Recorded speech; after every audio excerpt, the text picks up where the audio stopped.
আমাদের সাথে আমাদের সহকর্মী রয়েছেন রমেশ হুসাইনুল মগবাজার থেকে তিনি যুক্ত আছেন। মগবাজার থেকে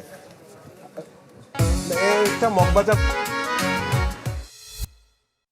ঠিক কোন জায়গাতে আছেন এবং সকাল থেকে কি অবস্থা দেখলেন? আজকে যেহেতু ভোটের আগের দিন, ভোটাররা কি ভাবছেন, নিরাপত্তা ব্যবস্থা কেমন দেখেছেন?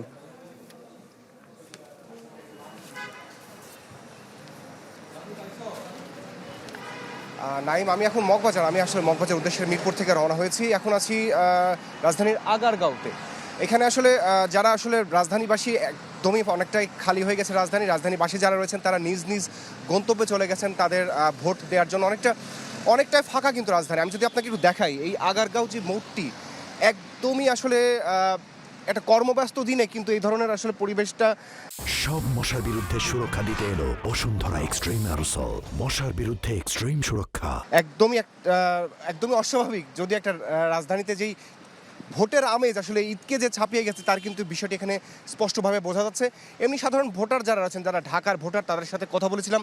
তারা আসলে বলছেন যে তারা যেহেতু দীর্ঘ সময় অনেকেই তারা ভোট দিতে পারেনি, অনেকের সাথে কথা বলেছিলাম যারা এবার একদমই নতুন ভোটার, তারা আসলে সব কিছু বিচার বিশ্লেষণা করেই তারা তাদের সিদ্ধান্ত সেটি তারা কালকে প্রয়োগ করবেন।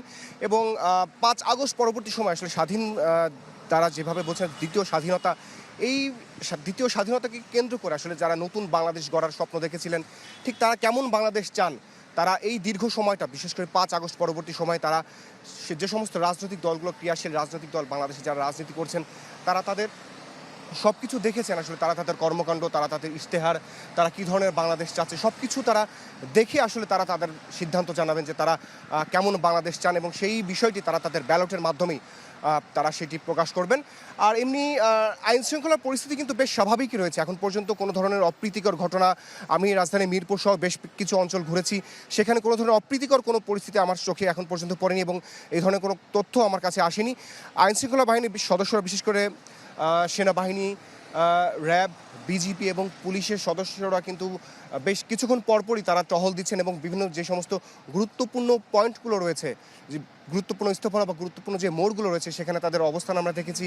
তারা একটি নিরাপত্তা বলয় তৈরি করেছেন। কিছুক্ষণ পরপর তারা পেট্রোল টিম, অর্থাৎ মোটরসাইকেলের মাধ্যমে আমরা দেখেছি যে তারা রাজধানীর বিভিন্ন অঞ্চলে তারা তাদের যেই টহল কার্যক্রম সেটা পরিচালনা করছেন। এবং যেহেতু আগামীকালকে ভোট অনুষ্ঠিত হবে, সেই ক্ষেত্রে যে সমস্ত ব্যালট পেপার থেকে অন্য যে সমস্ত, এবার যেহেতু 2টি ভোট অনুষ্ঠিত হবে, গণভোট এবং সাধারণ যে নির্বাচন, সেই ক্ষেত্রে ব্যালট পেপার তারা বিভিন্ন কেন্দ্রে পাঠানো হচ্ছে এবং সেই ক্ষেত্রে কোনো ধরনের উদ্ভব পরিস্থিতি যাতে তৈরি না হয় এবং কোনো ধরনের আইনশৃঙ্খলা রক্ষাকারী পরিস্থিতি যাতে স্বাভাবিক থাকে, সেই বিষয়টি আইনশৃঙ্খলা রক্ষাকারী বাহিনী সেই বিষয়টি তারা দেখভাল করছেন। এখন পর্যন্ত কিন্তু কোনো ধরনের অপ্রীতিকর তথ্য আমার কাছে আসেনি। নাইম, রমেশ, আপনাকে অসংখ্য ধন্যবাদ।